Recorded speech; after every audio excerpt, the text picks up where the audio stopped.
Let's talk about the finals. 3-2 now. Oklahoma City leading Indiana after a convincing win in Game 5 in Oklahoma City. I say convincing because it did get close for a little while. I mean, it was incredibly within, 2 points? 2 points with 8 minutes to go. Yeah. Yeah, crazy that Indiana can. And this is with Tyrese Halliburton doing literally nothing. Literally nothing in this game. They're within 2 points with 8 minutes to go. But, Oklahoma City did what they've done all season long. They created turnovers. They made threes. They scored points off turnovers. They got stops down the stretch. They beat Indiana in that Game 6.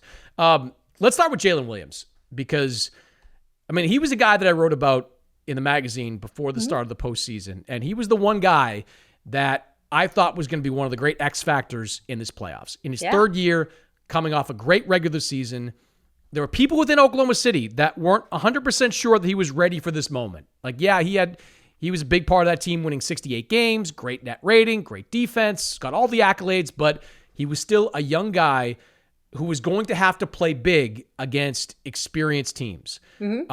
And he has shown out. And he's shown out, Rachel, in the biggest moments. Game 7 against Denver, 24 points in 33 minutes. Game 4 against Minnesota after they got clobbered in Game 3. He had a great game. And then Game 5, NBA Finals, 40-point spot, third player since the merger. Russell Westbrook and Magic Johnson being the others to score 40 points at that age. Incredible performance by Jalen Williams. What stood out to you about the way Williams has played, not just in this series, but in this postseason? Well, it doesn't shock me to hear that people inside the Thunder offices were telling you that they weren't 100% sure what they would get for him because, yes, he was part of this elite season they've had. But in those pressure moments, they hadn't really seen him deliver. We know what happened in the playoffs last year, and he just had some shaky outings, and he wasn't that solid number 2 to Shea. He just wasn't sort of the complement that they needed there. And they lost earlier than people thought they should have, right? And then you get to the NBA Cup, and you can say what you want about the NBA Cup, but in the moment, it feels like a pressure situation, and he didn't shine in that environment.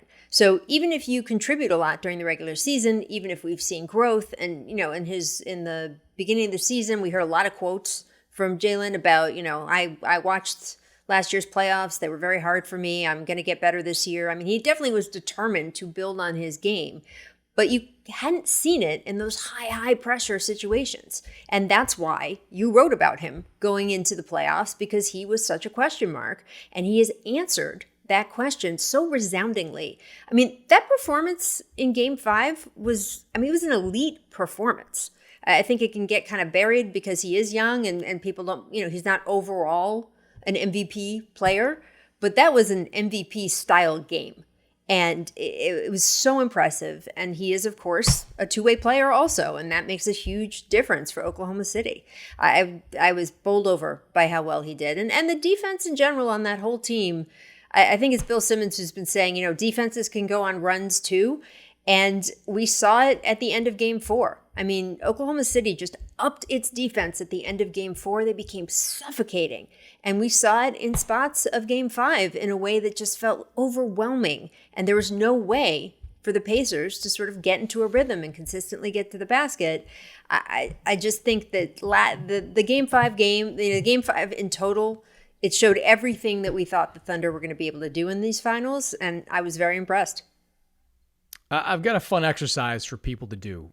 Go do a side-by-side of the stats of Jalen Williams and James Harden in their third year in the league. Jalen Williams' numbers are either comparable or better than James Harden. You average a couple more points, shot right around the same numbers. Are you saying the Thunder are about to trade Jalen Williams? No. In fact, I'm saying the Thunder, a decade plus later, hopefully have learned their lesson and realized this guy. I think the difference is, I don't think, and look, we're now going back over a decade, like I said. Yeah. I don't believe back then that Oklahoma City thought of James Harden as a future MVP. Maybe nobody did at that point. I remember hearing the stories from Thunder coaches there about how, Harden at times was almost scared to be a starter. He wanted to be in that sixth man role. He was more comfortable in that sixth man role. I don't think anybody saw the breakout season he had the following year with Houston after he got traded. Right.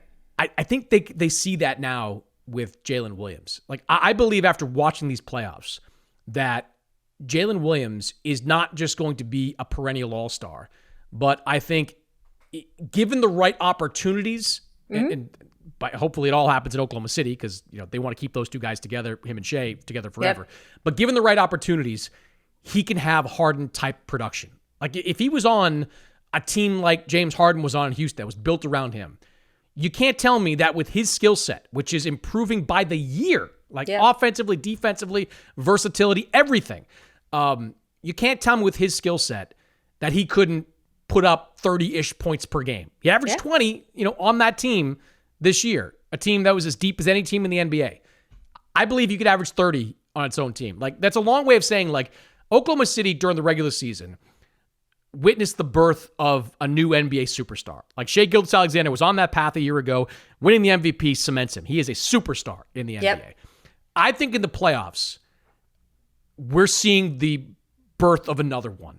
I think Jalen Williams going into next season, we're going to be look, I want to say we'll be talking about him as among the best players, but he's all NBA third team already. So he already is considered one of the best players in the league. But I think you're going to start to see him climbing those all NBA rankings.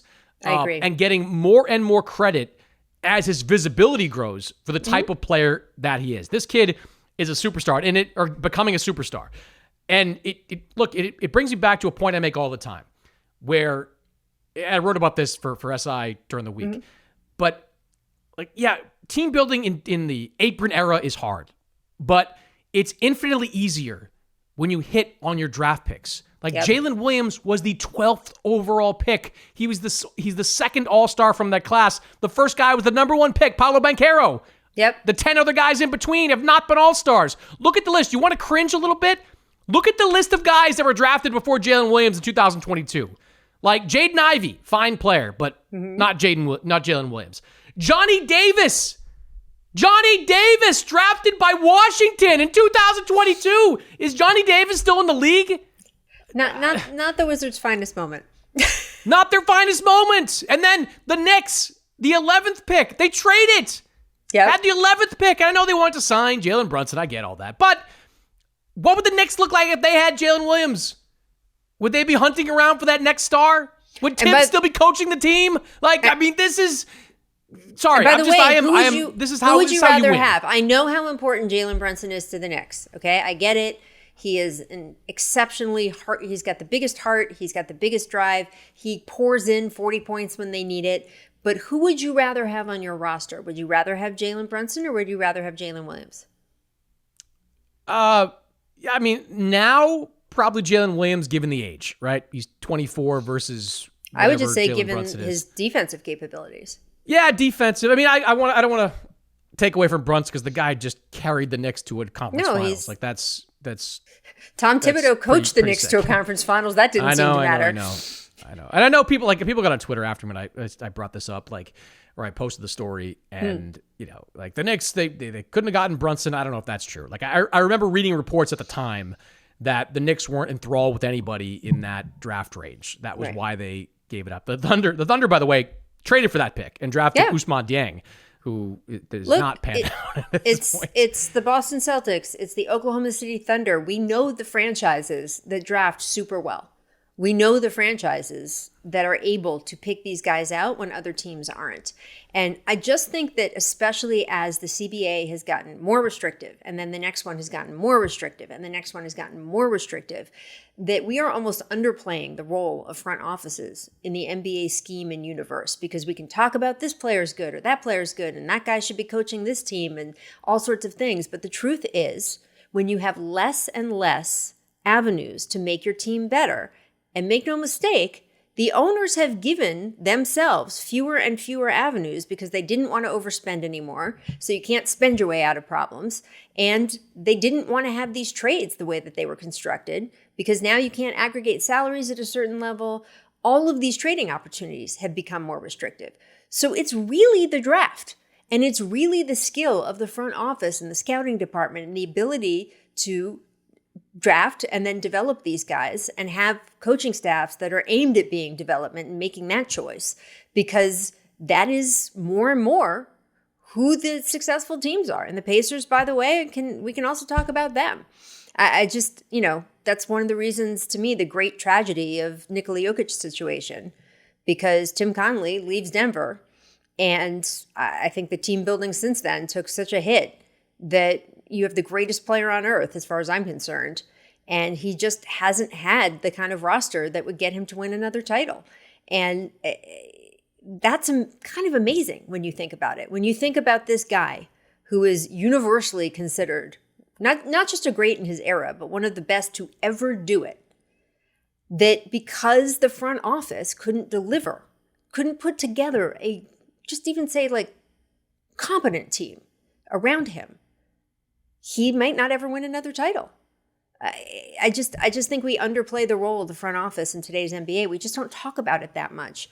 But your point about who gets drafted and how these pieces move around, honestly, that to me is what wins and loses titles. Because I look at the Knicks situation, and they can go through and cycle through all the coaches they want.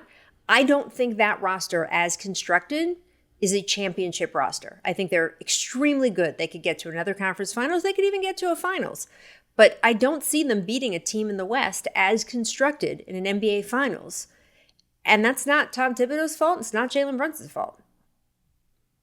Yeah, fundamentally, the most important thing in building a franchise is hitting on draft picks. And I know it's hard, and I know at times, especially as you get later in the draft, it's a crapshoot, but that's how you win. Simple as that. You hit on guys that can play, you win, you don't, you lose.